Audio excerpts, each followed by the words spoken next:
for joining me for yet another of my historical fiction coming soon video series. I know you guys love historical fiction as much as I do, and I'm really excited to welcome Santa Montefiore today with me, all the way from England. And she is the author of the Deverell series, which I love. But this one is the new book, Here and Now. And I've only just started, but it's so nice. It's so calming, and so it just feels really great. So Santa, thank you so much for being here and hanging out with us for a little bit.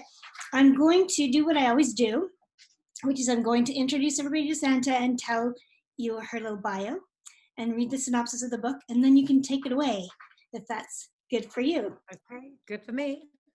Santa Montefiore was born in England in 1970, grew up on a farm in Hampshire, and was educated at Sherborne School for Girls. She read Spanish and Italian at Exeter University and spent much of the 90s in Buenos Aires, where her mother grew up. She converted to Judaism in 1998 and married historian and author Simon Sebag Montefiore in the Liberal Jewish Synagogue in London. Santa Montefiore's books have been translated into more than 25 languages and have sold more than 6 million copies in England and Europe. She's the best-selling author of The Temptation of Gracie and the Deverell series, among many others. She's married to, well, I already said, I've already read that part about that, but they now live in London with their 2 children, Lily and Sasha, which I love those names, very pretty. So the synopsis for Here and Now, which is available in bookstores right now across Canada. It says, from internationally best-selling author Santa Montefiore, a touching and bittersweet intergenerational story about family and the power of memory. Meet Marigold and Dennis, 2 happily married empty nesters in their late 60s. They should be enjoying their golden years in the idyllic English village where they live. But when their 2 grown daughters, Daisy and Suze, move back into the family home, both mother and father must learn how to deal with the upheaval. Meanwhile, as Daisy and Suze soak in the familiar comforts of home, they soon discover that their mother isn't quite the same woman she was a few years ago. Sure, she's still kind-hearted and always willing to help, but something about their mom is different, and it's becoming harder and harder for the family to ignore. For the first time in their lives, Dennis and his daughters find themselves caring for Marigold rather than the other way around. Here and Now is a gorgeously evocative novel brimming with characters who are so recognizable they'll walk right off the page and into your heart. This is a novel about what it means to grow up and to grow wise, and how the new generation learns to carry family members and hope into the future. And that's so right. I've only started with the first 40 or so pages, but Santa, I just love it. It's so moving. I get chills thinking about it. So, oh, thank you. That's so sweet of you. So I'm glad you could be here, and I'm ready to listen to you. And okay, so I will read, and I think probably less than a chapter, but I'll just go until I feel bored of my own work, and then I'll stop. So this is the first chapter of Here and Now. It was snowing. Fat, fluffy flakes as large as cotton balls tumbled from the sky, while dawn struggled valiantly to herald the day through the canopy of dense cloud. Marigold stood by the kitchen window with her cup of tea, a stout figure in a baby pink dressing gown and matching fluffy slippers. She watched with delight as the landscape was slowly revealed to her in all its glorious softness. Little by little, the garden emerged out of the night. The yew hedge, the borders and the shrubs, the trees with their gnarled and twisted branches, all hunched and still, sleeping deeply beneath a luxurious quilt. It was hard to imagine life there in the frozen soil, almost impossible to picture the viburnum and syringa flowering in the spring, impossible to think of spring at all in this dead of winter. At the bottom of the garden, beside her husband Dennis's shed, the apple tree was materializing through the falling snow. With its thick trunk and knobbly branches, it resembled a mythical creature caught in suspended animation by an ancient spell, or simply petrified by the cold, for it really was very cold. Marigold's eyes caught sight of the feeder hanging forlornly from one of the branches. It was still attracting the odd, intrepid bird which fluttered around it in the hope of finding an overlooked seed. Marigold had filled it the day before, but now it was empty. Her heart went out to the hungry birds who survived the winter on account of her feeder. As soon as she'd finished her tea, she would put on her boots and go out to refill it. She sensed she was being watched and turned to see Dennis standing in the doorway, gazing at her with a tender look. He was dressed for church in a dark blue suit and tie, his grey hair parted at the side and brushed smooth, his beard clipped. He was handsome to Marigold, who still saw him through the eyes of the 20-year-old girl she'd been when they'd met over 40 years before. She lifted her chin and smiled back at him playfully. "What are you looking at?" she asked. "You," he replied, denim eyes twinkling. She shook her head and turned her attention back to the garden. "It's snowing," she said. He joined her at the window and they both stared out with equal pleasure. "Beautiful," he sighed, "really beautiful." He put his arms around her waist, drawing her close, and planted a kiss on her temple. "Remember the first time I held your hand, Goldie? It was snowing then, wasn't it?" Marigold laughed. "You remind me of that every time it snows, Dennis." His smile was bashful. "I like to remember it. A beautiful woman, a beautiful night, falling snow, and her hand in mine. It was warm, your hand. You didn't take it away. I knew I was in with a chance then. You let me hold it. That was a big deal in those days." "What an old romantic you are." She tilted her head, knowing he would kiss her again. "You love your old romantic," he whispered into her hair. "I do," she replied. "You're a rare breed. They don't make them like you anymore." She patted his chest. "Now go and sit down. I'll bring you over a cup of tea." "They don't make them like you anymore either," said Dennis, moving towards the kitchen table where Mac, the black and white cat, sat awaiting him on his chair. "I knew I'd caught someone special when I held your hand." Their daughter Suze shuffled sleepily into the room in floral pajamas, a long grey cardigan and bed socks. Her blonde hair was unbrushed and falling over her eyes in a thick fringe, her attention on her smartphone. "Morning, sweetheart," said Marigold cheerfully. "Have you seen the snow?" Suze did not look up. She'd seen the snow. What of it? She sat down in her usual chair beside her father and mumbled a barely audible "Morning." Dennis caught Marigold's eye, and a silent communication passed between them. Marigold took down 2 mugs. She'd make Dennis's tea and Suze her coffee just as she did every morning. She enjoyed the routine. It made her feel needed, and Marigold loved feeling needed. Then she remembered they were no longer just 3 and took down another mug. "Oh dear, have you seen the snow? Seen outside? Snow. The whole country will grind to a standstill," said Nan gloomily, wandering into the kitchen. Marigold's mother searched hard for the negative in everything and was only truly happy when she found it. "Do you remember the winter of '63?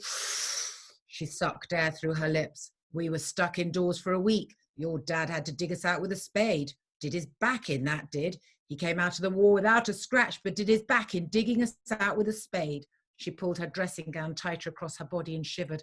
"I'll never forget the cold. Ooh, it was Siberian." "Have you ever been to Siberia, Nan?"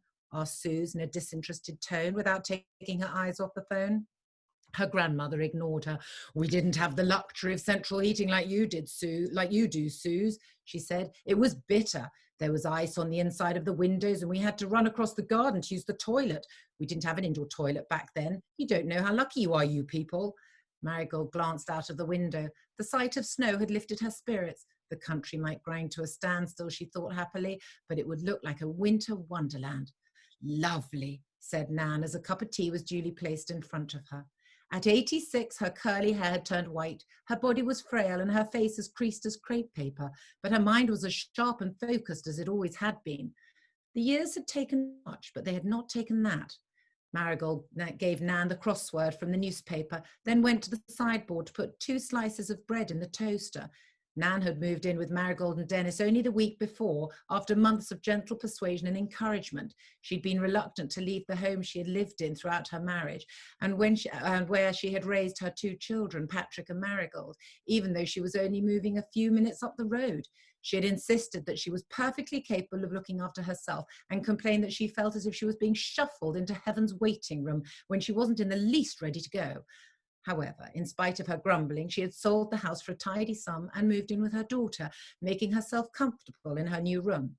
She had demanded that Dennis replace the pictures on the wall with her own, and Dennis had obliged in his good-natured way, while Marigold had helped unpack her things and arrange them to her satisfaction.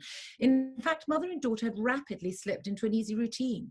Nan discovered that she rather enjoyed having someone at her beck and call after all, and Marigold realised having another person to look after, relished having another person to look after because she enjoyed being useful. She ran the village shop and the post office, as she had done for over 30 years. She also sat on various committees for the village hall and the local church and the odd charity because she liked to keep busy. At 66, Marigold had no intention of slowing down. Having Nan at home gave her a warm feeling of being needed. "Well, I adore snow," she said, cracking eggs into a pan. Nan studied the crossword through her spectacles. "The whole country will grind to a standstill, mark my words," she repeated, shaking her head.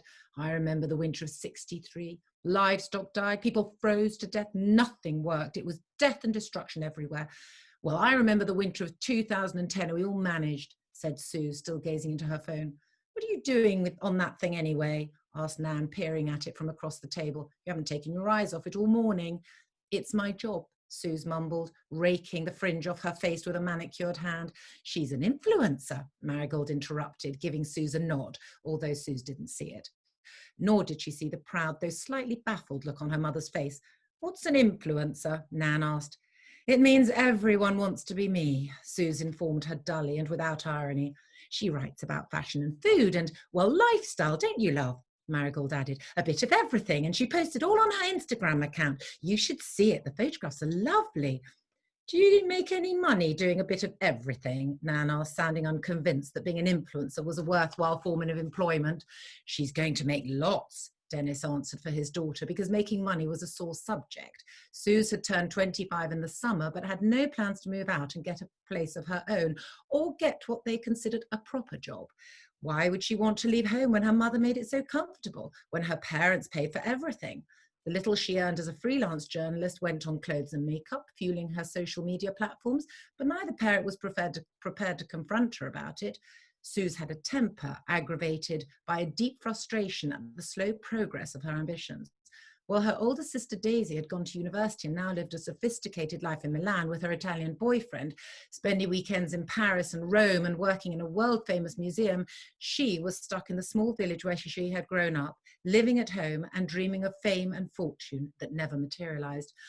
"I make money writing for newspapers and magazines, things like that. I'm building a profile, gathering a following. It takes time," Suze sighed, lamenting the fact that old people didn't understand social media. "You modern people," said Dennis with a grin, hoping to appease his daughter. "Baffles us oldies." "I've nearly got 30,000 followers on Instagram," she said, brightening a little.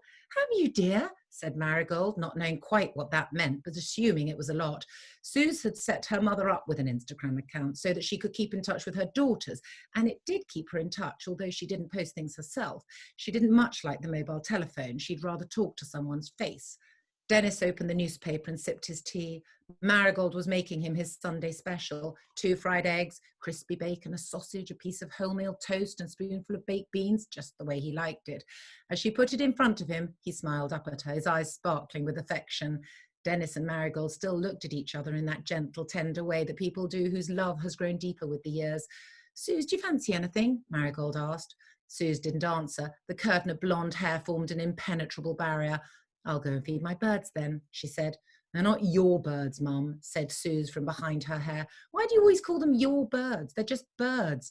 "Because she feeds them just like she feeds you," said Dennis, chewing on the sausage. And the rest of the sentence, "and while she feeds you and looks after you, you can show her some gratitude and kindness," was left unspoken.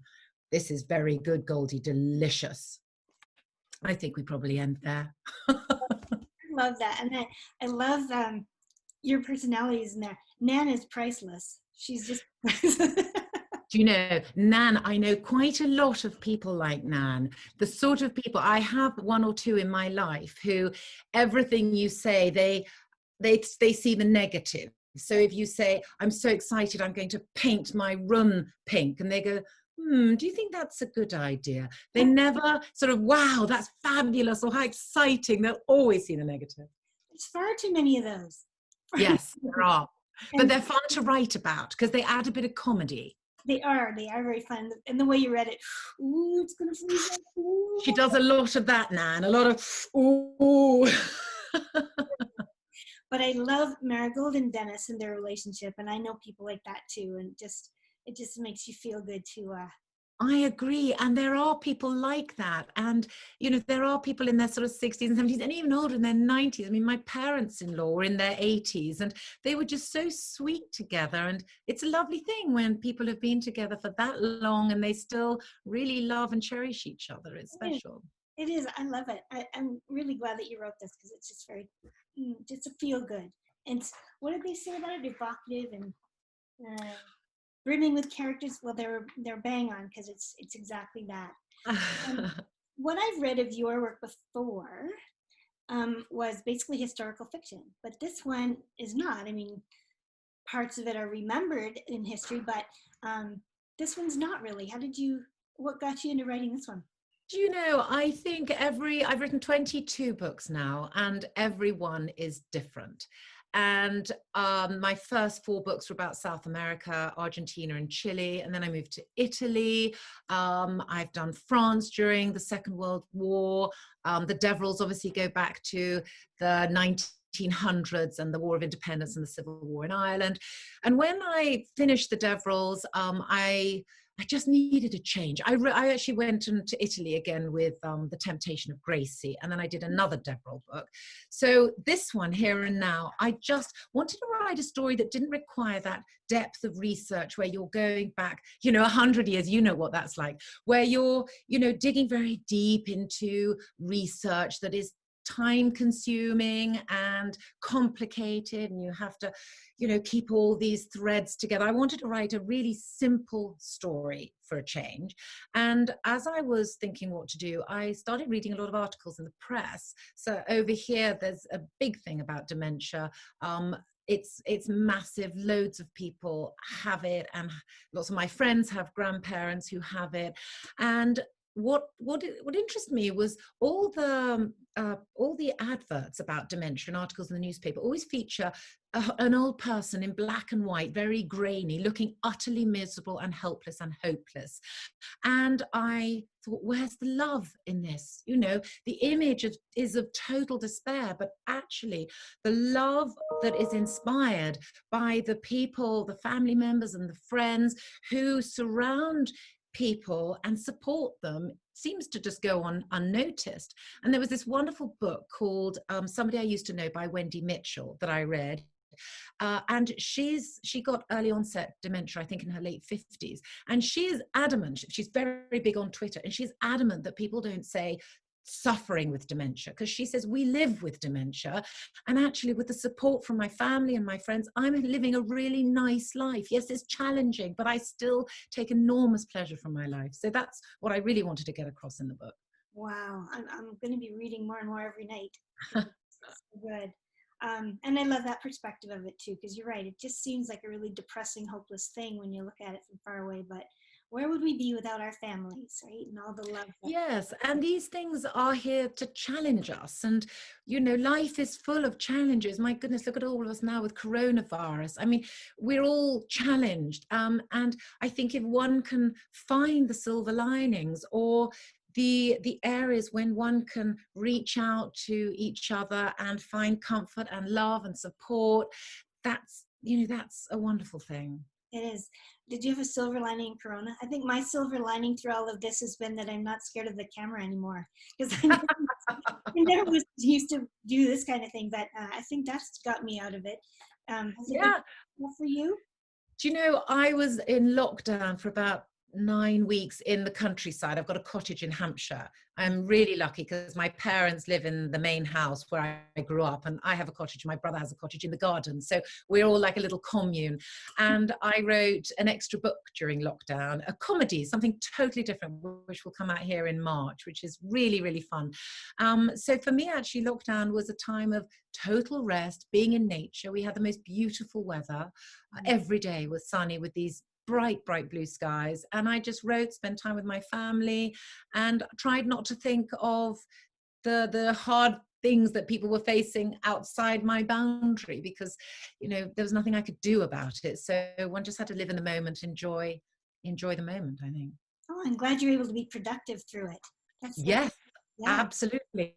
Well, I probably like you, you enjoy what you do. I love what I do. So I'd finished a book. So what was I going to do sitting around for 9 to 13 weeks? That's I it. couldn't sit doing nothing. So I thought, well, I'll do something totally different and enjoy myself. Isn't that funny? Because my husband says, "Oh, you're a workaholic," but this is my play Yeah. and do. I love Yes. it. Well, exactly. It depends how you look at it, because yes, it's work in that you have to be disciplined and you have to sit and focus, but it is enormously pleasurable and I do enjoy it. So I don't consider it Wow. work. Wow. I'm glad you're writing it because I love it. I have to ask with 22 books because I'm trying to figure it out. I have 5 out right now. But do you ever mix up your characters' names? Do you ever go back in time? Because I've tried to go back to the first few and try to remember who all the characters were, and I'm like, wait a second, what was his name? And Oh no, you're so right. If I give an interview, often in foreign countries where they start later, so they publish my earlier books, and then I'm giving an interview about one of my earlier books, I can't remember really what happened. So that can be really embarrassing. But yes, you do. You focus on the book you're writing and you sort of forget details about your previous books. yes, I had somebody bring up something about one of mine, and oh, this character here, and I said, I never wrote a character. Oh, yes, I did. Oh, I forgot. Yeah. I know. No, me too. Me too. That And happens all the time. now you've branched out to some children's books with your husband. That's right. The Royal Rabbits of London, which my son came up with the idea when he was 6. He's now 17, nearly 18. So it was a while back. And he was very unhappy one night, couldn't sleep. So I said, think of something you love. And he said, rabbits. And I said, where do they live? And he said, under Buckingham Palace. And I thought, that's a Oh, genius idea. So my husband and I devised this secret society of MI5 style rabbits who live under Buckingham Palace and protect the royal family from all the evils in the world. And the enemies are these giant, fat, super technological rats called ratsies. And paparazzi is the king of this mafia style gang of rats. And we just developed these. Now we've got 4 out. We've paused it. It's been bought by 20th Century Fox, and they're developing it into an animated movie like Paddington with 3G, which is really exciting. wow. But we've decided to stop the books now. We've got a nice sort of quartet, and maybe when the movie comes out, if there's demand for more, we might put our heads together and come up with other ideas. What a great story. When do you think the movie's coming out? Well, it's been delayed. I think coronavirus must have delayed it too. There have been, Disney took over Fox. I'm sure that's also delayed it. So we're hoping, I mean, we're in touch with them. They're working on it. And I'm waiting every day for a phone call from Fox to say, okay, we're going to put you in the picture, because they were going to come over for London Book Week before COVID hit, and then they had to cancel, of course.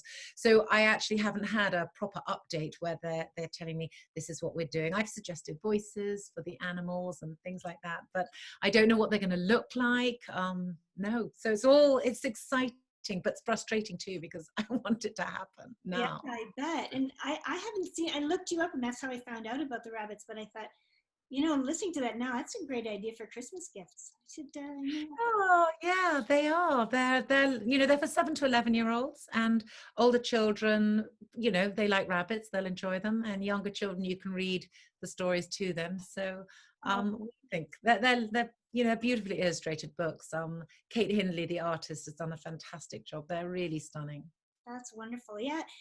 Christmas is coming and the best thing we can do is buy books, right? I know, I agree. And actually, that's the one thing about this terrible time, is that at least people can still read, and actually diving into a book does take your mind off it, because it's an anxious time. Nobody knows when it's going to end. Nobody knows what the future holds. And if you think about it too hard, you feel really tense and anxious. And I think diving into a movie on Netflix or diving into a wonderful book are 2 ways to just get, disappear, let it go. Yes, we're so lucky. Well, thank you very much for chatting with me today. Well, it's so lovely to talk to you. I hope that I'll be able to come out to Canada when this is all over. I came out to Toronto a year, I think it was probably about 2 years ago now, and I had such a wonderful time, and I'm really hoping I can come back out again. So let's all pray for this horrible time to pass, and for us all to come out and celebrate our newfound freedoms. Anyway, thank you a million. If you come out here, I'm halfway there because I'm in Halifax, so you can just drop off here before Toronto. You can have a little. I would absolutely love that. I'll take you up on it. And good luck with your own books. You've got 3 days before you have to hand it in. Good luck with that. And thank you a million for having me on your show. Thank you so much for being here. Okay, take care. Bye.